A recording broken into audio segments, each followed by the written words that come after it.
बीच में उन्होंने ज्ञानवापी वाले इशू पर भी एक बात कही थी, वो सराहनीय थी। दूसरी बात अभी भी उन्होंने कुछ कही है, उनमें कई बातें ऐसी हैं जिनके ऊपर हम लोग डिस्कस कर सकते हैं। जो उनका ये कोशिश है उसको सराहा जाना चाहिए। किसी भी समझौते का, तथाकथित या किसी वार्ता का हम लोगों को कोई फर्क नहीं पड़ता। इसलिए हम लोग अपनी लीगल लड़ाई में आगे बढ़ेंगे और किसी भी तरह के कॉम्प्रोमाइज की टॉक्स पे, कॉम्प्रोमाइज की टेबल पे नहीं बैठेंगे। बातचीत तो सबसे उत्तम रास्ता है मतभेद बढ़ाने का और खत्म करने का। अगर ये पहल मदनी जी की तरफ से है तो कहा जाए कि अच्छी सोच है उनकी। ये वार्ता का नाटक करके यह मुकदमे को ढीला करना चाहते हैं, इसकी कार्रवाई को अवरुद्ध करना चाहते हैं। संवाद का तो हमेशा सतत प्रयास चलता ही रहना चाहिए विपरीत परिस्थितियों में। इनमें समझौते की वार्ता चल रही है, इस बारे में मुझे कुछ नहीं मालूम है। तो मैं इतना स्पष्ट कर देना चाहता हूं कि मैंने और मेरी लीगल टीम ने उन सारी मंदिरों को जिनको तोड़कर मस्जिदें बनाई गई हैं गुलामी काल में, उन एक एक को वापस लेने के लिए हम आगे बढ़ चुके हैं। हमारा प्रण है, संकल्प है और ईश्वर के नाम पर निकल चुके हैं और एक भी मंदिर छोड़ने का सवाल नहीं आता। किसी भी समझौते का, तथाकथित या किसी वार्ता का हम लोगों को कोई फर्क नहीं पड़ता। मैं स्पष्ट करना चाहता हूं, फिर किसी मंदिर की जमीन के बारे में समझौता करना किसी हिंदू के आधिपत्य में नहीं है, अधिकार में नहीं है।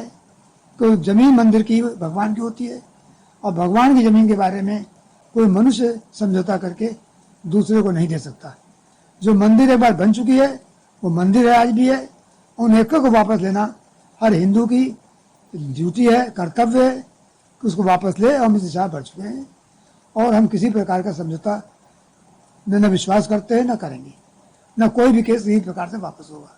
देखिए, हम और हमारी पूरी लीगल टीम और हमारे जितने याचिकर्ता हैं, वो ज्ञानव्यापी हो, चाहे वो मथुरा हो, चाहे वो संभल हो, चाहे वो भोजशाला हो, चाहे वो अलग अलग जगह जहाँ पे मंदिरों के रेस्टोरेशन के रिवाइवल के केस चल रहे हैं, उसमें भी किसी भी तरह से कोई भी कॉम्प्रोमाइज के लिए या बातचीत के लिए हम लोग तैयार नहीं है। उसका कारण ये है कि जिन लोगों ने इस्लामिक अतिक्रमण करके हमारे जो देवता के स्थल थे उसको कब्जा किया, वहां पे कोई भी बातचीत नहीं हो सकती है।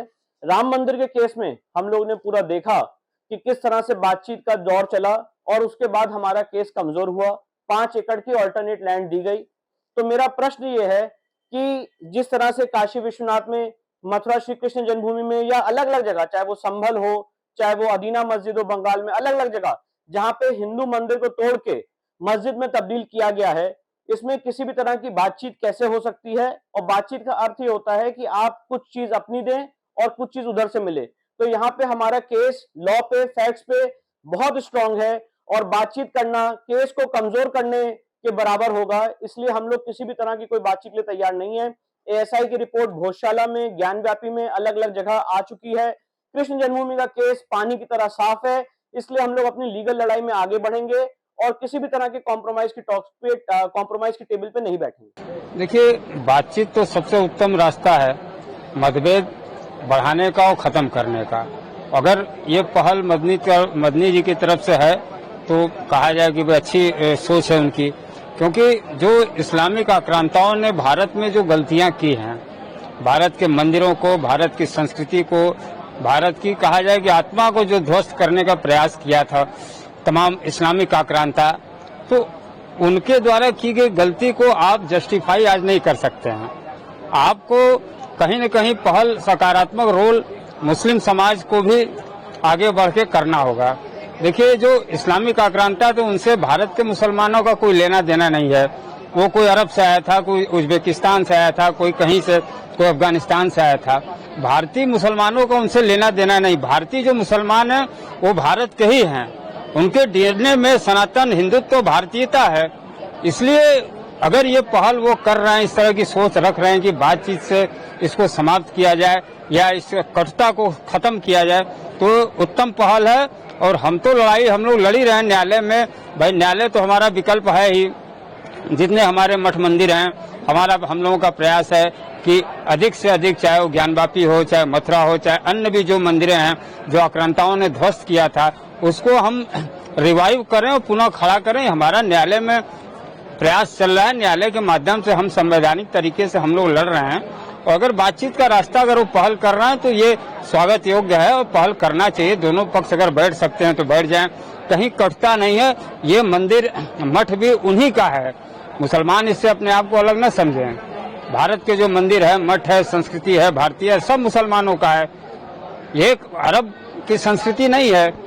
आज से 10 साल, 20 साल, 50 साल, 100, 200, 500 साल पहले वो भी हिंदू थे, उनके भी पूर्वज हिंदू थे।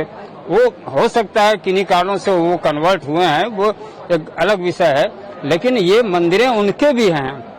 राम कृष्ण बुद्ध हो, नानक हो, महावीर हो, सब उनके हैं, उन्हीं के वंशज आज हम सब हैं, चाहे हम हो हिंदू हो, चाहे मुसलमान हो, चाहे ईसाई हो।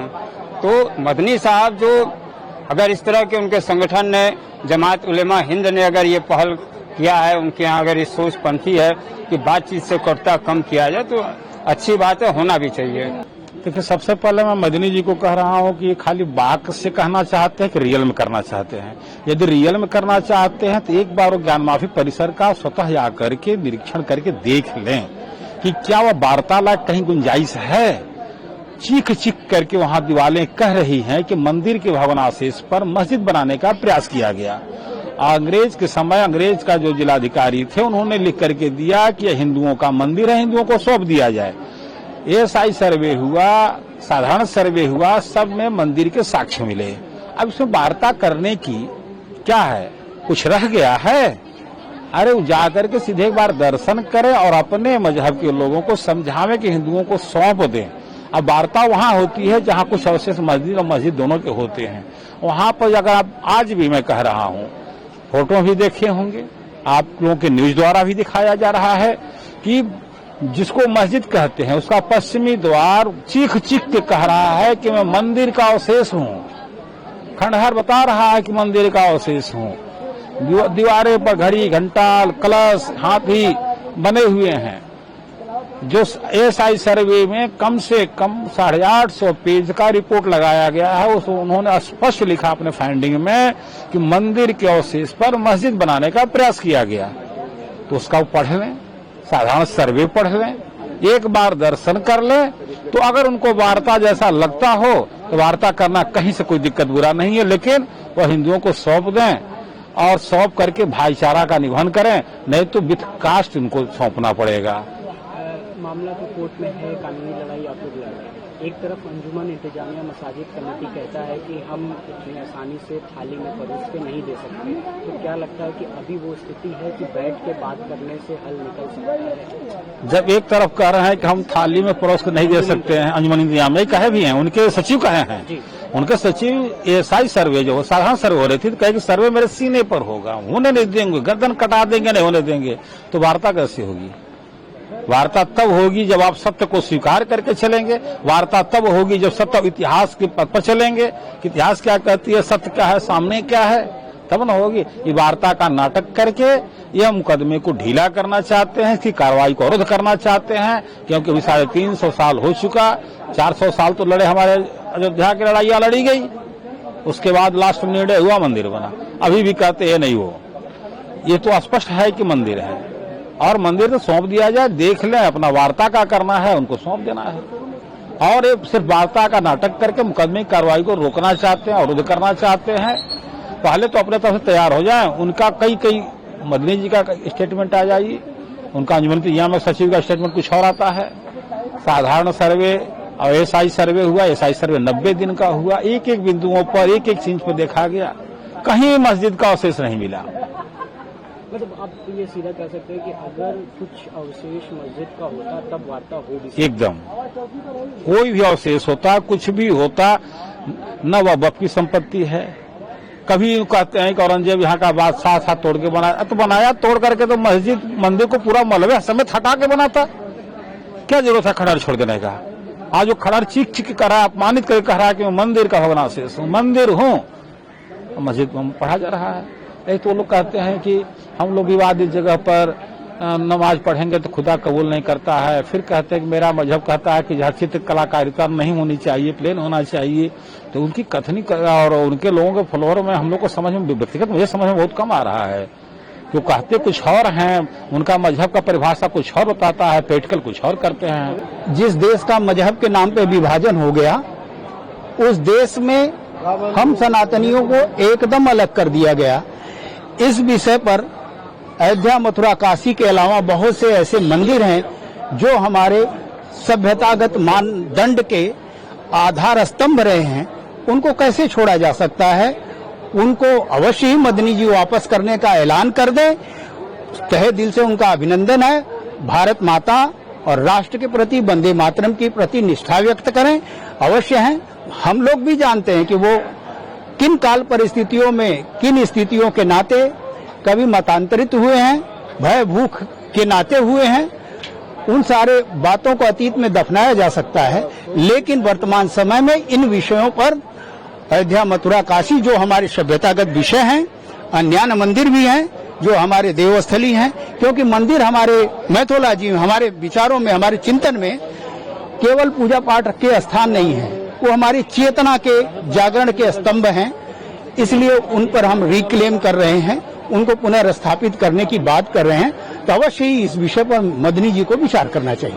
एक तरफ जहां अंजुमन इंतजामिया मसाजिद कमेटी कहता है कि हम थाली में परोस के नहीं दे सकते, दूसरी तरफ ये कहते हैं बैठ के बात कर सकते हैं। ये सब अंजुमन इंतजामिया मसाजिद हो या मथुरा के केस में जहां हम कॉन्टेस्ट कर रहे हैं, इन दोनों ही विषयों पर जो भी हमारे प्रतिपक्ष हैं वो सब मुहरे मात्र हैं। उनको इंटरनेशनल फंडिंग है, उनके सहयोग है, मॉरल सपोर्ट मिल रहा है, हर तरह का उनको वैधानिक सपोर्ट मिल रहा है। और बड़े से बड़े लायर उनके साथ आकस्मिक कैसे खड़े हो जा रहे हैं भाई, बिना पैसे के, बिना सपोर्ट के? तो उसके पीछे बहुत बड़े साजिश है, षड्यंत्र है। उसका समाधान करते हुए अगर खुले दिल से आ रहे हैं तो स्वागत है। और इस विषय पर हम देश के विभाजन के बाद एक देश पहला 15 अगस्त 1947 को पाकिस्तान बना, एक इस्लामिक राष्ट्र बना, और सन 1971 में जो दूसरा देश बना बांग्लादेश, वह भी इस्लामिक राष्ट्र बना।